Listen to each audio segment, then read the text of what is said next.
Seja bem-vindo ao canal Motivação 24 Horas. Antes de começar esse audiobook, não esqueça de se inscrever, deixar seu comentário, deixar o seu like, ativar o sininho para apoiar as recomendações do nosso canal. Pai Rico, Pai Pobre. Nova edição atualizada e ampliada com 9 sessões de estudos inéditas. Robert T. Kiyosaki. Introdução. Pai rico, pai pobre. Tenho 2 pais. Tive a escolha entre pontos de vista contrastantes. A visão de um homem rico e a de um homem pobre. Tive 2 pais, um rico, outro pobre. Um era instruído e inteligente, tinha PhD e fizera um curso universitário de graduação, com duração de 4 anos em menos de 2. Foi então para a Universidade de Stanford, para a Universidade de Chicago e para a Northwestern University, sempre com bolsa de estudos. O meu outro pai nunca concluiu o ensino médio. Ambos foram homens bem-sucedidos em suas carreiras e trabalhavam arduamente durante toda a sua vida. Ambos auferiam rendas consideráveis, contudo, um sempre enfrentou dificuldades financeiras. O outro se tornou o homem mais rico do Havaí. Um morreu deixando milhões de dólares para sua família, para instituições de caridade e para sua igreja. O outro deixou contas a pagar. Ambos eram homens fortes, carismáticos e influentes. Os 2 me ofereceram conselhos, mas não me recomendaram as mesmas coisas. Ambos acreditavam firmemente na instrução, mas não sugeriam o mesmo tipo de estudo. Se eu tivesse tido um único pai, teria que ter aceitado ou rejeitado seus conselhos. Tendo 2 pais, tive a escolha entre pontos de vistas contrastantes. A visão de um homem rico e a de um homem pobre. Em vez de simplesmente aceitar ou rejeitar um desses 2 pontos de vista, me descobri pensando mais, comparando-os, escolhendo por mim mesmo. O problema é que o homem rico ainda não era rico e o pobre não era pobre. Ambos estavam no início de suas carreiras e lutavam por dinheiro e pela família, mas tinham ideias muito diferentes sobre o dinheiro. Por exemplo, um dos meus pais dizia: "O amor ao dinheiro é a raiz de todo mal." O outro: "A falta de dinheiro é a causa de todos os problemas." Quando garoto, a influência de 2 pais, ambos homens fortes, geravam uma situação complicada. Eu queria ser um bom filho e os ouvia, mas os 2 pais não falavam a mesma língua. O contraste entre suas ideias, especialmente no que se referia ao dinheiro, era tão extremo que eu ficava curioso e intrigado. Comecei a pensar profundamente sobre o que cada um deles dizia.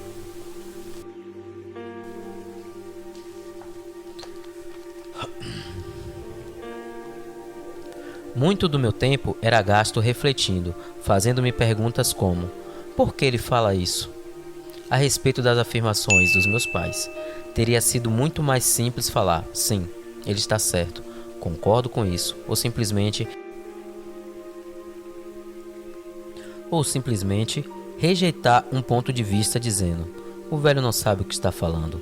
Porém, tendo 2 pais que eu amava, fui forçado a pensar e a escolher um dos caminhos por mim mesmo.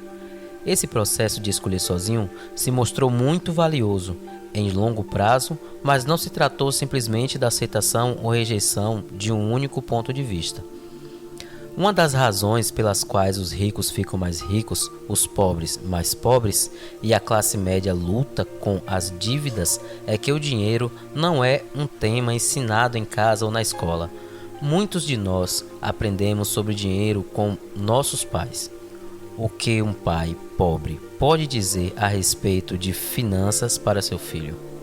Ele diz simplesmente: fique na escola e estude muito. O filho pode se formar com ótimas notas, mas terá uma programação financeira e uma mentalidade de pessoa pobre. Infelizmente, lidar com dinheiro não é ensinado nas escolas. Elas se concentram nas habilidades acadêmicas e profissionais, mas não nas financeiras. Isso explica porque um médico, gerentes de banco e contadores versados que tiveram ótimas notas enquanto estudantes terão problemas financeiros durante toda a sua vida.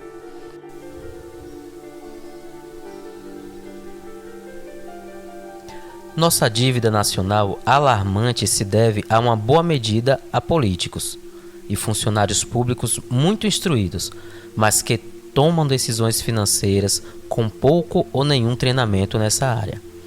Atualmente, fico pensando o que acontecerá quando houver milhões de pessoas precisando de assistência médica e financeira. Elas se tornarão dependentes do apoio financeiro de suas famílias ou do governo.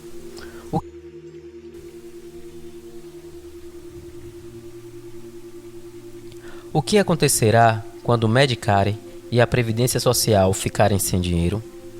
Como a nação sobreviverá se ensinar sobre dinheiro continuar sendo tarefa dos pais, cuja maioria será ou já é pobre? Como tive 2 pais para me influenciar, aprendi com ambos. Tive que refletir sobre os conselhos de cada um deles e, ao fazê-lo, percebi o poder e o impacto dos nossos pensamentos sobre a nossa própria vida. Por exemplo, um pai costumava falar: "Não posso comprar isso". O outro proibia o uso dessas palavras. Insistia em que eu falasse: "O que posso fazer para comprar isso?". Em um caso, temos uma afirmação, no outro, uma pergunta. Um deixa você sem alternativa, o outro o obriga a refletir. Meu pai, que logo ficaria rico, explica que ao falar automaticamente "não posso comprar isso", seu cérebro para de se esforçar. Ao perguntar "o que posso fazer para comprar isso?", você mantém seu cérebro trabalhando. Ele não estava dizendo que comprava tudo o que desejasse. Ele incentivava enfaticamente que eu treinasse a minha mente, o computador mais poderoso do mundo. Meu cérebro fica mais forte a cada dia porque eu exercito. Quanto mais forte ele fica, mais dinheiro eu ganho. Ele acreditava que repetir mecanicamente "não posso comprar isso" era um sinal de preguiça mental. Embora ambos os meus pais trabalhassem com afinco, observei que um deles tinha o hábito de pôr seu cérebro para dormir quando o assunto era dinheiro, e o outro tinha o costume de exercitá-lo. O resultado era que ao longo do tempo, um dos meus pais ficava financeiramente mais forte e o outro enfraquecido. Isso não é muito diferente do que ocorre quando uma pessoa faz exercícios físicos regulares, enquanto outra senta no sofá e assiste à televisão. O exercício físico adequado aumenta suas chances de ter uma boa saúde, e o mental amplia suas chances de ficar rico. A preguiça reduz tanto a saúde quanto a riqueza. Meus 2 pais tinham atitudes mentais diferentes. Um acreditava que os ricos deviam pagar mais impostos para atender aos menos afortunados. O outro dizia: "Os impostos punem os que produzem e recompensam os que não fazem". Um dos meus pais recomendava: "Estude arduamente para poder trabalhar em uma boa empresa". O outro falava: "Dedique-se aos estudos para conseguir comprar uma boa empresa". Um dos meus pais dizia: "Não sou rico porque tenho filhos".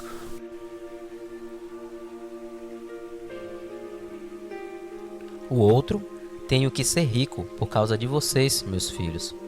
Um incentivava as conversas sobre dinheiro e negócio na hora do jantar. O outro proibia que se falasse do assunto durante as refeições. Um condenava. Um recomendava: com questões financeiras, seja cuidadoso, não se arrisque. O outro: aprenda a administrar o risco. Um afirmava: nossa casa é o maior investimento e patrimônio. O outro: a minha casa é uma dívida, e se sua casa for maior investimento, você terá problemas.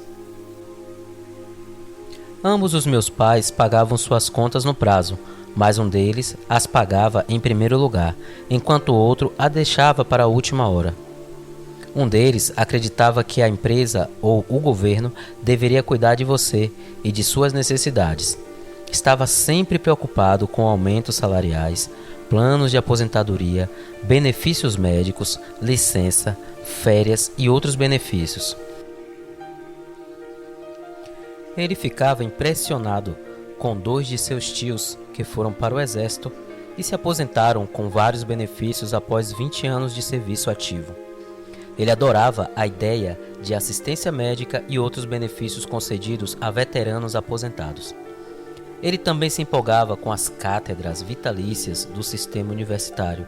A ideia de estabilidade no emprego e benefícios trabalhistas lhe pareciam às vezes mais importante do que o próprio emprego. Dizia frequentemente: "Trabalhei muito para o governo, mereço essas mordomias." O meu outro pai acreditava na total autossuficiência financeira.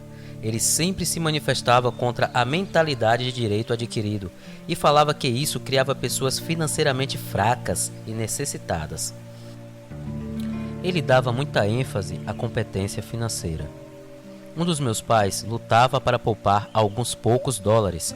O outro simplesmente criava investimentos. Um pai me ensinou a escrever um círculo impressionante para que eu pudesse encontrar um bom emprego. O outro, fazer planos financeiros e corporativos consistentes, de modo que eu pudesse criar empregos. Ser o resultado da criação de 2 pais fortes me proporcionou o luxo de observar o impacto de diferentes formas de pensar sobre a própria vida. Observei que as pessoas moldam suas vidas por meio de seus pensamentos. Por exemplo, meu pai pobre sempre me dizia: "Nunca vou ficar rico." E isso acabou acontecendo. Meu pai rico, por outro lado, sempre se referia a si próprio como sendo rico. Ele dizia coisas como: "Sou um homem rico e pessoas ricas não fazem isso." Mesmo que estivesse totalmente quebrado após um revés financeiro, ele continuava a se considerar um homem rico. Ele se justificava dizendo: "Há uma diferença entre ser pobre e estar quebrado. Estar quebrado é temporário, a pobreza é eterna." Meu pai pobre dizia: "Não ligo para dinheiro," ou "O dinheiro não é importante." Meu pai rico sempre dizia: "Dinheiro é poder." A força dos nossos pensamentos nunca poderá ser medida ou avaliada, mas desde jovem se tornaram óbvias para mim a tomada de consciência dos meus pensamentos e a forma como eu me expressava. Observei que meu pai pobre não era pobre por causa do dinheiro que ganhava, que era bastante, mas por causa de seus pensamentos e ações. Quando garoto, tendo 2 pais, me tornei consciente de que deveria ser cuidadoso com os pensamentos que decidisse adotar como meus. A quem ouviria? A meu pai rico ou ao meu pai pobre? Embora ambos tivessem um enorme respeito pela educação e pelo aprendizado, eles discordavam quanto ao que era importante aprender. Um queria que eu estudasse arduamente, me formasse e conseguisse um bom emprego para trabalhar por dinheiro. Ele queria que eu estudasse para me tornar um profissional, um advogado ou um contador, ou que fosse para uma faculdade de administração para obter um MBA. O outro me incentivava a estudar para ficar rico, para entender como funciona o dinheiro e para aprender como fazê-lo trabalhar para mim. "Não trabalho por dinheiro," costumava repetir. "O dinheiro trabalha para mim." Com 9 anos, resolvi ouvir e aprender com meu pai rico tudo sobre dinheiro. Optei por não dar ouvidos a meu pai pobre, mesmo que fosse ele quem possuísse todos os títulos universitários. Uma lição de Robert Frost. Robert Frost é o meu poeta favorito.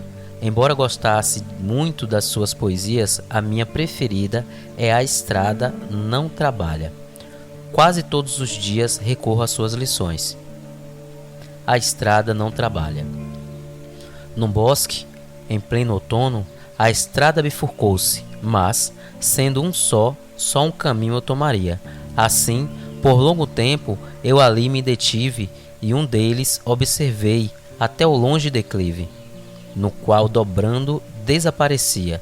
Porém, tomei o outro igualmente viável e, tendo mesmo um atrativo especial, pois mais ramos possuía e talvez mais capim, embora quanto a isso o caminhar, no fim, os tivesse marcado por igual. E ambos, nessa manhã, jazia recobertos de folhas que nenhum pisar enegrecera. O primeiro deixei, para um outro dia. E, intuído que um caminho outro caminho gera, duvidei se algum dia eu voltaria. Isto eu hei de contar mais tarde, num suspiro, n'algum tempo ou lugar dessa jornada extensa. A estrada divergiu naquele bosque, e eu segui pela que mais ínvia me pareceu, e foi o que fez toda a diferença. No decorrer dos anos, pensei muitas vezes no poema de Robert Frost. Ao escolher não dar atenção aos conselhos e às atitudes quanto ao dinheiro do meu pai muito instruído, tomei uma decisão dolorosa, mas ela determinou o resto da minha vida. Com a decisão de a quem dá ouvidos, teve início a minha educação financeira. Meu pai rico me deu lições ao longo de um período de 30 anos, até que cheguei aos 39 anos de idade. Suas lições pararam quando ele percebeu que eu conhecia e entendia plenamente o que ele estava tentando martelar na minha cabeça, às vezes bastante fechada. O dinheiro é uma forma de poder. Mais poderosa ainda, entretanto, é a educação financeira.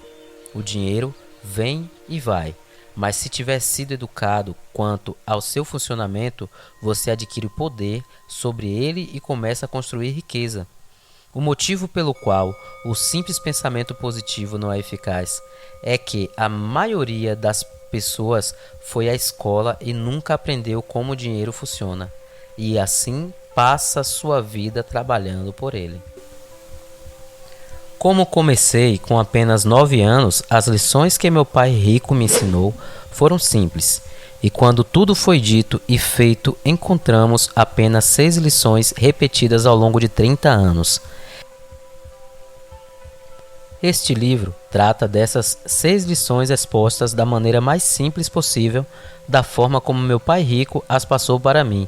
Essas lições não se pretendem ser respostas, mas sim marcos, referências que ajudarão você e seus filhos a enriquecer, não importa o que aconteça em um mundo de crescente mudança e incerteza. Muito obrigado para você que acompanhou o audiobook até aqui. Curta, comentem, compartilhe e ative as notificações no sininho para receber outros capítulos do audiobook Pai Rico, Pai Pobre. Muito obrigado.